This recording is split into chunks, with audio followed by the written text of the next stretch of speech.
बिस्मिल्लाहिर्रहमानिर्रहीम। अस्सलाम वालेकुम। आप देख रहे हैं मैथ विद जैसे वफा। डियर स्टूडेंट्स, एक्सरसाइज 1.2 आज से शुरू करने जा रहे हैं। Can I show that any complex number real number of i iota z will be equals to the minus of imaginary number of z. तो आइए हम पहले लेट कर लेते हैं और क्वेश्चन क्या कह रहा है उसको थोड़ा सा और एक्सप्लेन करते हैं। हम लेट कर लेते हैं कि जेड किसकी इक्वल है, एक्स प्लस आयोटा वाई। अब देखें ये real number of iota Z है, तो आयोटा को हम जेड से मल्टीप्लाई कर लेते हैं। दोनों तरफ आयोटा से हम जेड को मल्टीप्लाई कर देते हैं, तो लेफ्ट में भी मल्टीप्लाई होगा और राइट में भी मल्टीप्लाई होगा। तो अब आप देख रहे हैं कि ये हो गया आयोटा जेड और ये हो गया आयोटा एक्स और ये हो गया आयोटा स्क्वायर वाई। तो this is here right now, this is iota x minus y, क्योंकि आयोटा स्क्वायर किसकी इक्वल होता है, -1 की। अब हम इसका लेफ्ट हैंड साइड ले लेते हैं। तो लेफ्ट हैंड साइड क्या है, आर ई का मतलब होता है रियल नंबर ऑफ जो भी आपके स्टेटमेंट दिया। तो real number of I Z, यानी कि अब ये आई जेड हमने निकाल लिया, तो इसमें रियल नंबर क्या है हमारे पास, इसमें रियल नंबर है -1। देख रहे हैं आप, real number of I Z क्या है, -y है, क्योंकि रियल क्या होता है जिसके साथ इमेजिनरी पार्ट नहीं होता। ठीक है, तो अब आप देखें क्या सिचुएशन बनी। तो यहीं पर हम ले लेते हैं, फिर इसको राइट हैंड साइड ले लेते हैं। यहाँ पे कह रहा है इमेजिनरी नंबर को माइनस से मल्टीप्लाई कर ले। तो अब आप देखें ये माइनस, अब इमेजिनरी नंबर ऑफ जेड क्या है, जेड का इमेजिनरी नंबर क्या है आपके पास, y। ये हो गया -1। तो हम कहेंगे left hand side equals to the right hand side. अब आइए इसके सेकंड पार्ट की तरफ चलते हैं। तो क्वेश्चन में कह रहा है कि imaginary number of I Z निकालें और वो रियल नंबर के इक्वल होगा। ये हम कर चुके हैं, तो हम दोबारा इसके साथ कर लेते हैं, नो प्रॉब्लम। हम लेट कर लेते हैं कि ये z जो है x प्लस आयोटा y के इक्वल है। फिर हम इसको आयोटा से मल्टीप्लाई कर देते हैं, तो ये दोनों तरफ आयोटा से मल्टीप्लाई होगा। सो दिस इज हियर, ये हो गया आयोटा x आयोटा स्क्वायर, ये हो गया मेरे पास आयोटा x -1। अब क्वेश्चन में कह रहा है कि imaginary number of iota Z, I का मतलब होता है imaginary number of iota Z. Left hand side लिख लेते हैं हम इसका, ठीक है।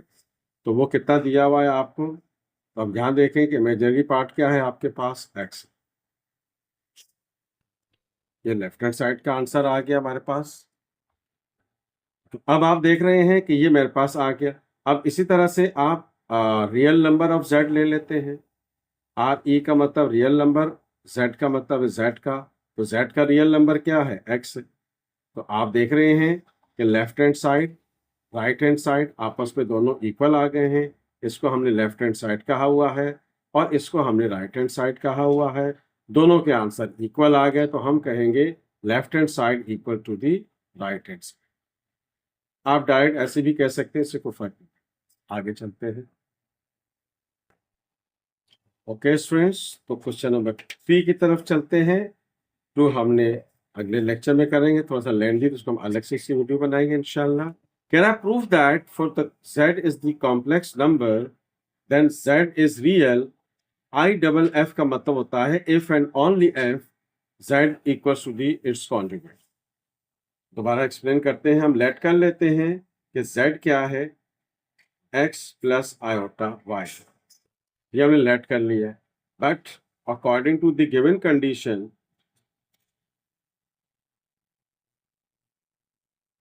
according to the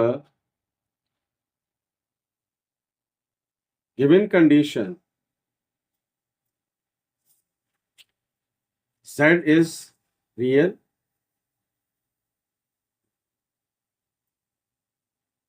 so therefore z फिर किसकी इक्वल हो जाएगा, x की इक्वल हो जाएगा। अब इसका अगर हम कॉन्जुगेट ले लें, तो ये चूंकि रियल पार्ट है तो कोई साइन में फर्क नहीं पड़ेगा। क्योंकि इमेजिनरी जब हम कॉन्जुगेट लेते हैं किसी भी चीज का, तो इसका मतलब है कि हम उसके इमेजिनरी पार्ट की साइन चेंज करते हैं। तो यहाँ तो इमेजिनरी पार्ट है ही नहीं, तो उसका मतलब इसमें कोई फर्क नहीं पड़ेगा। तो अब आप देख रहे हैं कि z इज इक्वल्स टू, ये x किसकी इक्वल है, z की इक्वल है। तो इसका मतलब क्या हुआ कि z का कॉन्जुगेट z की इक्वल होता है, या z is equal to z conjugate होता है if and only if z is real. अगर z रियल होगा तो उसका कॉन्जुगेट वही होगा, सिंपल वे में हम ये कहेंगे। अब आइए इसकी तरफ चलते हैं, सेकंड पार्ट पे। Okay students, now come to the second part here. Question में कह रहा है कि अगर z का कॉन्जुगेट डिफरेंस माइनस किया जाए और z के कॉन्जुगेट उससे प्लस किया जाए तो उसका आंसर इसकी इक्वल होगा। पहले तो हम लेट कर लेते हैं, बाद में हम लेफ्ट और राइट लेते हैं। z किसकी इक्वल होता है, हम लेट कर लेते हैं कि ये x प्लस आयोटा y है, a प्लस बी आयोटा भी ले सकते। फिर इसका कॉन्जुगेट क्या है, x माइनस आयोटा y। तो मैंने क्या कहा था कि we have to change the imaginary part there, जिसके साथ आयोटा होगा वो इमेजिनरी पार्ट होगा और उसकी साइन हम चेंज करें। तो अब आइए हम इसका लेफ्ट हैंड साइड लेते हैं। ये हो गया z माइनस z का conjugate divided by z plus z का कॉन्जुगेट। तो z की जगह हमने लिख दिया x प्लस वाई आयोटा, या x प्लस आयोटा y। ये हो गया x minus iota y, conjugate है इसका। ये हो गया x प्लस आयोटा y और ये हो गया x माइनस आयोटा y। चल बाद में। तो अब आप देख रहे हैं कि हमारे सामने माइनस से हम ब्रैकेट को एक्सपेंड कर लेते हैं, तो क्या सिचुएशन बनेगी। x, अगले पेज पे चलते हैं।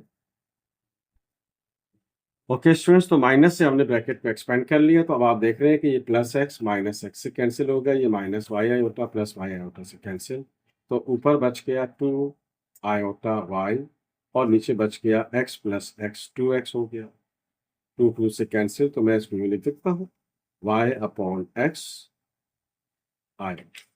ये मेरे पास लेफ्ट हैंड साइड का आंसर। अब हम इसकी लेते हैं राइट हैंड साइड। और राइट हैंड साइड क्या था, राइट हैंड साइड था, कह रहा है कि आयोटा से मल्टीप्लाई करें, आयोटा से मल्टीप्लाई करें the imaginary part of z को and the real part of z। Okay, अब देखिए ये हो गया आयोटा। अब x का x जो है हमारे पास, मैं यहाँ लिख देता हूँ आपके आसानी के लिए, तो z किसकी इक्वल था, x प्लस आयोटा y। तो अब आप देखें कि इमेजिनरी पार्ट क्या है, यहाँ पर y है। ओके, रियल पार्ट क्या है, यहाँ पर x है। ओके, ये हो गया y अपॉन x और ये आयोटा आ गया। तो आपने देखा कि लेफ्ट और राइट दोनों आंसर सही आ गए। तो हम कहेंगे left hand side equals to the right hand side. ये बात इसके अंदर प्रूफ हो गई। अब आइए आगे चलते हैं। Okay students, come to the third part. कह रहा है z ईदर रियल और pure imaginary if and only if उसके कॉन्जुगेट का स्क्वायर बराबर होगा उसके सिंपल z के स्क्वायर। तो अब हम पहले ले लेते हैं कि वो रियल है और फिर हम ले लेंगे कि वो इमेजिनरी है। तो हम पहले तो लेट कर लेते हैं complete complex number x plus iota. तो हम यहाँ लिख देते हैं व्हेन z इज रियल, तो फिर x किसकी, z किसकी इक्वल होगा, सिर्फ x की। तो फिर अब इसका कॉन्जुगेट ले लेंगे, तो यहाँ कोई साइन का फर्क नहीं पड़ेगा क्योंकि ये रियल पार्ट है और कॉम्प्लेक्स नंबर में हम इमेजिनरी पार्ट की साइन चेंज करें। तो लिहाजा ये आपके पास आ गया z is equal to z, दोनों तरफ स्क्वायर कर ले तो कोई भी फर्क नहीं पड़ेगा। तो आप देख रहे हैं कि पहला हिस्सा क्वेश्चन का प्रूफ है। अब क्वेश्चन में कह रहा है कि when z is imaginary,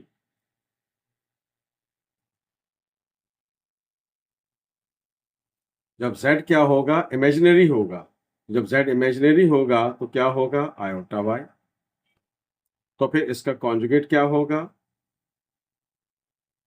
minus iota y, क्योंकि ये इमेजिनरी पार्ट। अब कह रहा है कि ये हो गया माइनस जेड। तो अब आप देख रहे हैं माइनस अपनी जगह रहेगा। आयोटा वाई किसकी इक्वल है? जेड की इक्वल। कह रहा है इसकी स्क्वायर कर ले, रिजल्ट दोनों सेम आ जाएंगे, तो स्क्वायरिंग बोथ साइड कर लेते हैं जैसे हमने पिछले पार्ट में किया। यहाँ पर स्क्वायरिंग बोथ साइड, ये हो गया आपके पास माइनस आपका प्लस हो गया। तो अब आप देख रहे हैं कि z अगर रियल हो या इमेजिनरी हो, अगर दोनों तरफ स्क्वायर लेंगे तो दोनों के रिजल्ट्स आपस में क्या होंगे? सेम होंगे। That was the claim in this question. Next question पे चलते हैं।